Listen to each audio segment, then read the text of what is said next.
നിങ്ങൾ നിങ്ങളുടെ മക്കളുടെ കൂടെ 7 വയസ്സുവരെ കളിക്കണമെന്നാ പറഞ്ഞത്. 7 വയസ്സുവരെ ഉപദേശിക്കേണ്ട സമയമല്ല, വഅദ് പറയേണ്ട സമയമല്ല, അവരോട് നിസ്കരിക്കാൻ പറയണമെന്നില്ല, ഖുർആൻ ഓതാൻ പറയണമെന്നില്ല.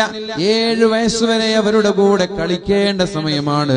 ആ കളിക്കുമ്പോഴും ഒരു മാതൃകാ യോഗ്യനായ ഒരു പിതാവായി നിങ്ങൾ മാറണം. മക്കളുടെ കൂടെ കളിക്കണം. നബി തങ്ങളെ കളിച്ചിട്ടുണ്ടല്ലോ. കുതിരയെ പോലെ 2 കൈയും 2 കാലും നിലത്തുകുത്തി ഹസൻ ഹുസൈൻ എന്നവരെ തന്റെ ഷോൾഡറിൽ ചുമന്ന അല്ലാഹുവിന്റെ ഹബീബ് ഇങ്ങനെ നടന്നു പോയി. നിങ്ങൾ നിങ്ങളുടെ മക്കളുടെ കൂടെ 7 വയസ്സുവരെ കളിക്കണമെന്നാ പറഞ്ഞത്. 7 വയസ്സുവരെ ഉപദേശിക്കേണ്ട സമയമല്ല, വഅദ് പറയേണ്ട സമയമല്ല, അവരോട് നിസ്കരിക്കാൻ പറയണമെന്നില്ല, ഖുർആൻ ഓതാൻ പറയണമെന്നില്ല. 7 വയസ്സുവരെ അവരുടെ കൂടെ കളിക്കേണ്ട സമയമാണ്. ആ കളിക്കുമ്പോഴും ഒരു മാതൃകാ യോഗ്യനായ ഒരു പിതാവായി നിങ്ങൾ മാറണം. മക്കളുടെ കൂടെ കളിക്കണം. നബി തങ്ങളെ കളിച്ചിട്ടുണ്ടല്ലോ. കുതിര